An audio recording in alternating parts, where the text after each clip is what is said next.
Rais, karibu tuongoze katika sherehe hii ya siku ya leo. Karibu Mheshimiwa Rais.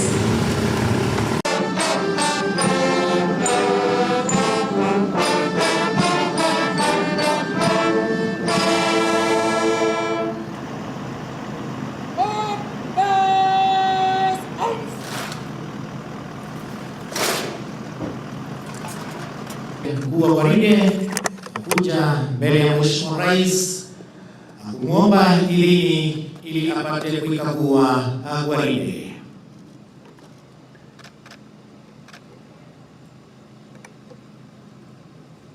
Your Excellency, recruits and instructors on parade, formed up, present, and ready for your inspection. Sir.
Basi baada ya mgeni wetu Mheshimiwa Rais Uhuru Muigai Kenyatta kuikagua ile gwaride, ni wakati wake mkuu wa gwaride hili kumwomba idhini ili apate kuendelea na gwaride.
Na hatua watakazoenda ni hatua 5200.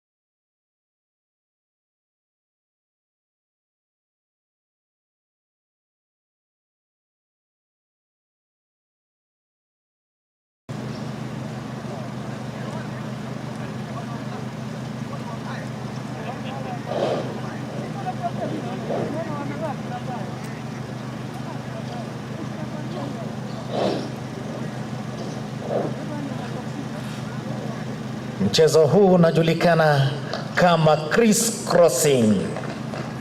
Wanapishana, hakuna ambaye anaguza mwenzake, zozote ni hesabu.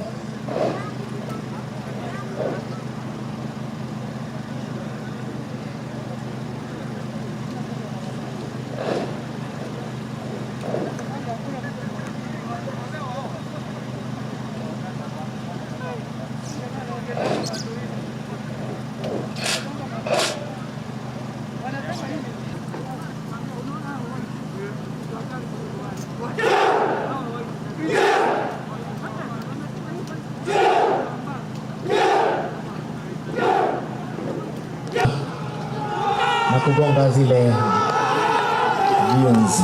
Hasa tuwape makofi. Mchezo unaojulikana kama chest bicep.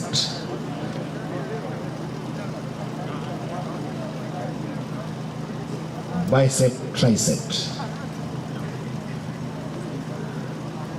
Mchezo unajulikana kama back biceps.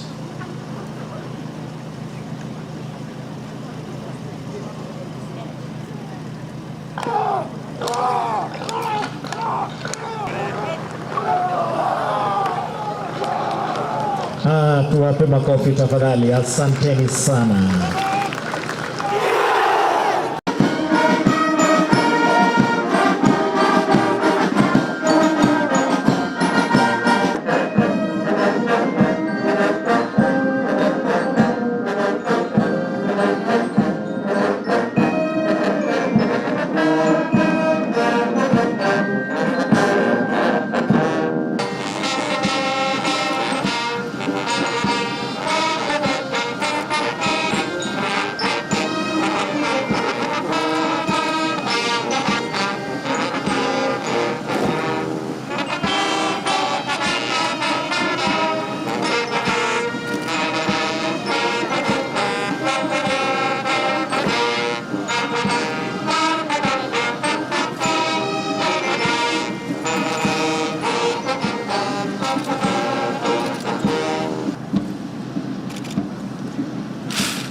Vita mbele yako kiongozwa na mkuu wa gwaride.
zaidi katika vitengo mbalimbali ili kuzipokea zawadi.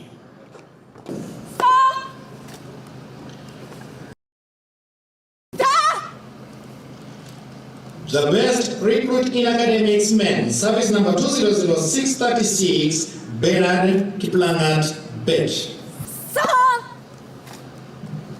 The best recruit in sports, men. The best recruit in personal number 2000703-4092, Inspector Joyce Ogango.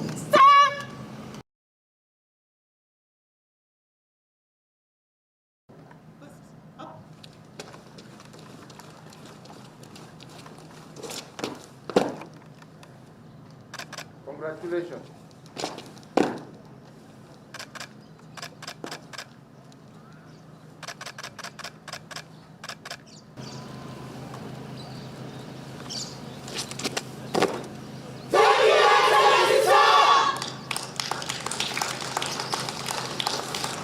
Asante sana. Baada ya kupokea zile zawadi, the training offered here in Gilgil and the subsequent engagement of these young men and women in nation-building activities sets them apart from their peers by instilling in them the values of discipline, diligence, patriotism, and nationhood. This is the unique selling point of our youth that guarantees that the job market, dependable workforce. Enlistment of our servicemen and women into the disciplined services will therefore enhance these values in those services. Besides, those that graduate with trade in different skills areas have proved to be a cut above the rest as attested by their employers. Your Excellency, sir, I want to thank you most sincerely for the continued support to the service and the love you have showed to the youth of this country by championing their training and job placement. Your Excellency, your presence with us today demonstrates your continuing determination to ensure that the youth access quality training and discipline for the labor market and to support national development. Your Excellency, sir, I wish to thank National Youth Service Council, management and the staff for strengthening National Youth Service governance to deliver on the expanded mandate. The performance of the Council and the management has demonstrated high standards of professionalism, patriotism, and high standards of ethical practices. And the Excellency, that's why for almost the fourth year, we have not witnessed any unethical issues in the institution. Your Excellency, sir, National Youth Service has made notable development contribution spread across the national and beyond. The contribution in manufacturing, food security, and housing, to name a few, target providing timely solutions to national development challenges. One of the issues that we have pondered over is how we can prepare every Kenyan youth for their personal destiny. The interventions that we have put in place include fostering greater access to technical and vocational education, creating a framework through which our youth would have greater access to government procurement opportunities, creation and expansion of youth affirmative action funds, such as the Youth Fund, the USA Fund, as well as the expansion of this NYS program. And undoubtedly, the NYS program has been a tremendous success. And for that reason, despite the disruptions caused by COVID-19, we have remained resolute on empowering our youth through the NYS, which has seen an additional 14,779 young people admitted into the NYS this calendar year. Indeed, through the NYS training programs, we now have a critical mass of employable youth with a reputation for discipline, diligence, excellence, and hard work. This sterling reputation has stood the test of time, and I therefore urge you, the class graduating today, to maintain these high standards as you move on to the next phase of your service to Kenya.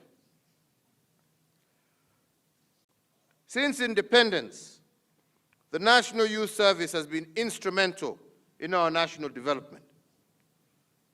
Recognizing this enormous contribution, we have placed the NYS at the center of the implementation of various key Government of Kenya projects. For example, the service recently entered into a partnership with the Kenya Power and Lighting Company, by which NYS participated in a countrywide exercise to improve KPLC's efficiency in delivering electricity to all corners of Kenya. NYS assisted KPLC by ensuring that the company has an up-to-date data set of all its physical assets, including all prepaid and postpaid meters. In other areas, especially of national security, we have seen the NYS involved in the digitization of data at the Lands Department. We have seen the NYS involved in the National Addressing System, and the NYS has also been enlisted at the Integrated Communications Command and Control Center, IC3, to respond to telephone calls and other electronic communications from members of the public. This is in addition to NYS's role in augmenting the work of the police in crowd control duties during significant local as well as international functions. The service has remained a dependable entity in emergency response and disaster management. Ladies and gentlemen, these are just but a few examples of how the NYS has become an even more critical player in our development spectrum, and the class graduating today can expect to similarly be called upon to contribute to a variety of development areas, particularly within the Big Four agenda. When we conceptualized the Big Four agenda, we were determined to direct our resources and efforts to those issues and projects with the greatest impact on the well-being of our people. To succeed, we all need to rethink our approach to the social economic development of our country. NYS has become a critical player and also an enabler of the Big Four agenda across the four pillars, but particularly in food security and manufacturing. Today, we are glad to note that the Textile and Garment Technology Institute has been modernized through the acquisition of new machines and equipment to enhance efficiency and quality. This has expanded the production capacity of the factory 20-fold, from 100 pieces a day in 2013 to 2,205 pieces per day today. Apart from the garment factory, it is also notable that the service has commenced the process of acquiring equipment to automate the mineral water bottling venture located in Turbo Field Unit. In addition, bakery equipment and allied accessories have been installed for the production of bakery products here in Gilgil.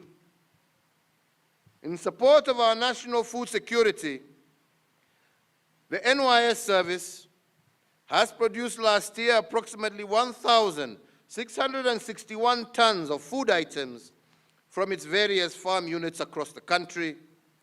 And I note also that the service has set aside 100 acres at the Turbo Field Unit to upscale certified potato seed production. With all these initiatives in place, there is no reason why the service cannot be fully self-sustaining, in addition to adding to the resources available to the national